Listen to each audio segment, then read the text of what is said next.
Some of his disciples were remarking about how the temple was adorned with beautiful stones and with gifts dedicated to God.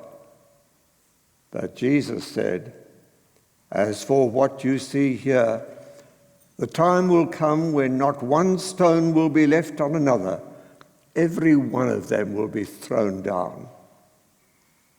"Teacher," they asked, "when will these things happen, and what will be the sign that they are about to take place?" He replied, "Watch out that you are not deceived, for many will come in my name, claiming, 'I am he,' and 'the time is near.' Do not follow them. When you hear of wars and uprisings, do not be frightened. These things must happen first, but the end will not come right away." Then he said to them, "Nation will rise against nation and kingdom against kingdom. There will be great earthquakes, famine, and pestilences in various places, and fearful events and great signs from heaven. But before all this, they will seize you and persecute you. They will hand you over to synagogues and put you in prison, and you will be brought before kings and governors on account of my name. And so you will bear testimony to me. But make up your mind not to worry beforehand how you will defend yourselves, for I will give you words and wisdom that none of your adversaries will be able to resist or contradict. You will be betrayed even by parents, brothers and sisters, relatives and friends, and they will put some of you to death. Everyone will hate you because of me, but not a hair of your head will perish. Stand firm, and you will win life." This is the gospel of Christ. Thanks be to God. Herod's temple was a magnificent structure. It was 35 acres in extent, and it was surrounded by scores of pillars. Each of these pillars was 12.5 meters high and was carved from a solid block of white marble.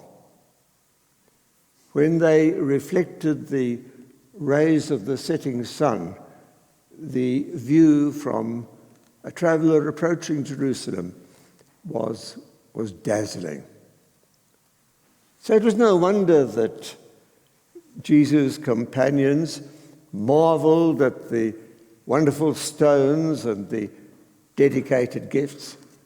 It's no wonder that in Mark's account of this incident, he has one of the simple Galileans exclaiming, "Wow, what massive stones! What magnificent buildings!" But as we heard, Jesus poured cold water on their enthusiasm.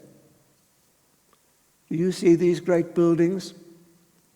Not one stone will be left on another. Every one will be thrown down.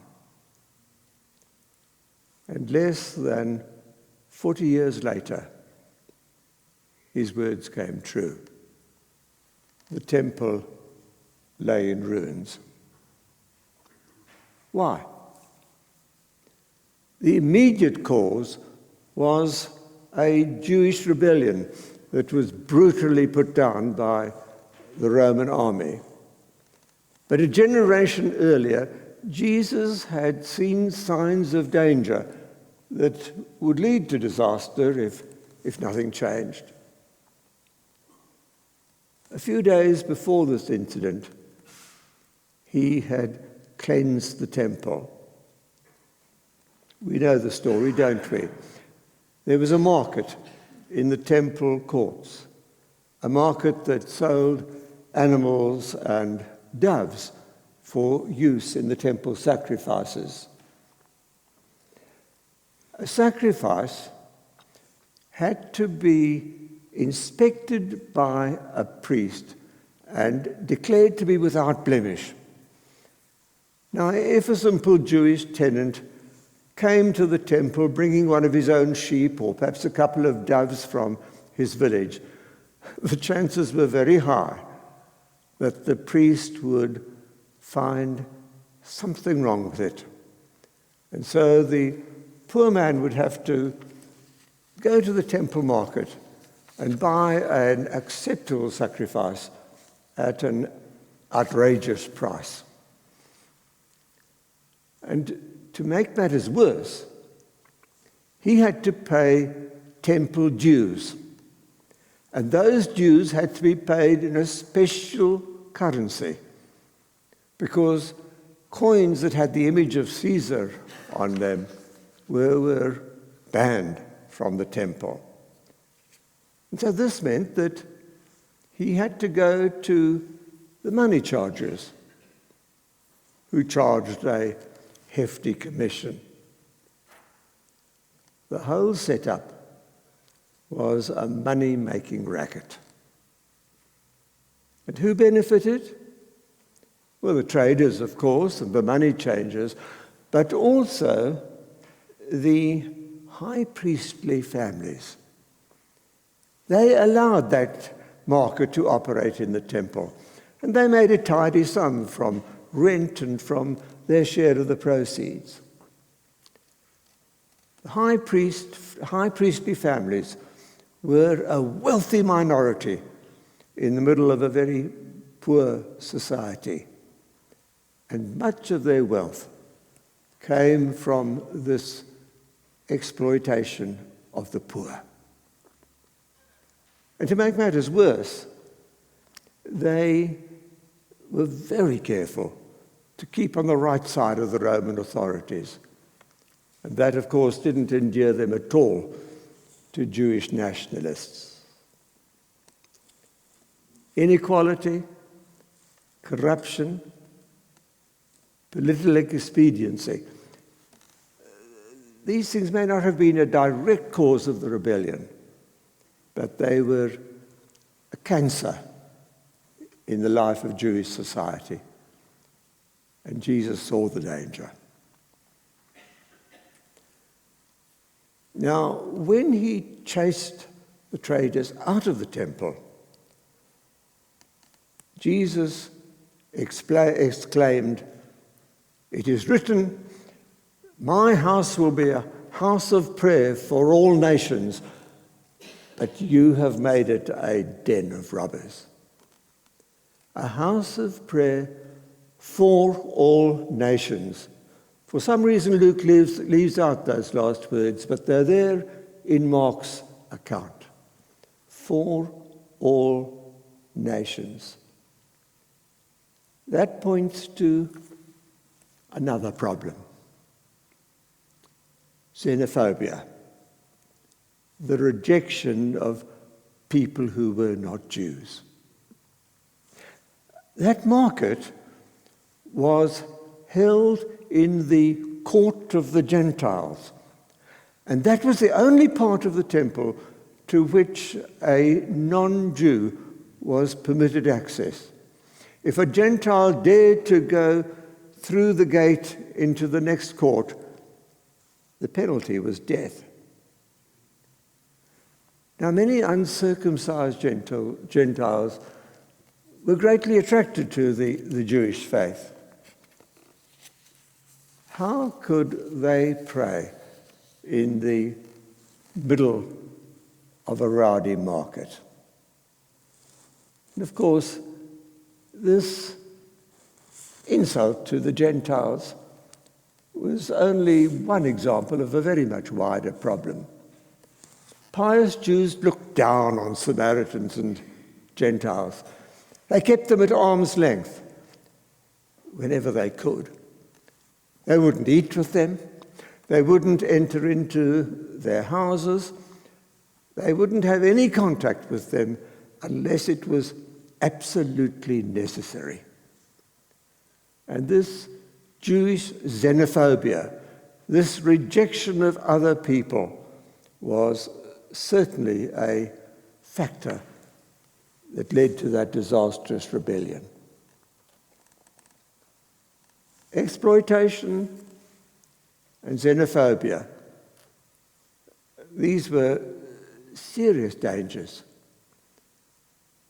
But the greatest danger of all was the rejection of Jesus and his message. Many rabbis, we are told, loved to walk around in flowing robes, to be greeted in the marketplace, to have the most important seats in synagogues and the places of honor at banquets. That's how Jesus described it. But Rabbi Jesus, he came to serve and to give his life for others. The Jews avoided Gentiles. Jesus shared the good news with the Samaritan woman, healed the servant of a Roman centurion, and chose a Samaritan as his example of what a real neighbor is. The Jews put their law first, and people beneath that. But Jesus put love above the law. He healed people on the Sabbath. He forgave a woman who had committed adultery. And what happened? They crucified him.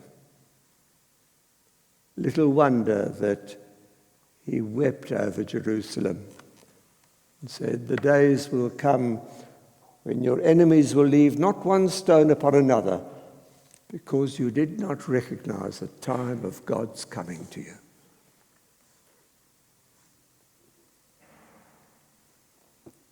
Is South Africa treading the same path as the Jews in the days of Jesus? We live in a consumer society. People want more and more things and the money to buy them.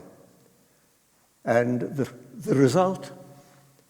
Massive debt, corruption, and the growing inequality between rich and poor that makes us the most unequal society in the world. And we live in a divided society. I spent a great deal of my ministry appealing to my white congregations to set aside their prejudice, to reject apartheid. Well, apartheid has gone, but prejudice hasn't disappeared, has it? Even if it's often unconscious or unintended. And whites aren't alone in this problem. Witness the xenophobic troubles of recent days. Each one of us has to face a simple question. We need to ask ourselves, are we a part of the problem, or are we embracing the message and the example of Jesus? In our daily lives, are we choosing status or service? Are we striving to advance ourselves or doing what we can in our own way to face the problems that confront our society? Are we exclusive, like the Jews, stuck in our own circle, or inclusive, like Jesus? Are we really doing what we can to accept one another in spite of our faults, to break down the barriers, to forgive, to work together for a better tomorrow? In short, are we simply looking after ourselves or doing what we can to care for folk who are less fortunate than we are? We can't change society, but society won't change unless we do. And Jesus calls us to work with him. Don't let him weep over South Africa as he wept over Jerusalem. God bless you. Let us pray.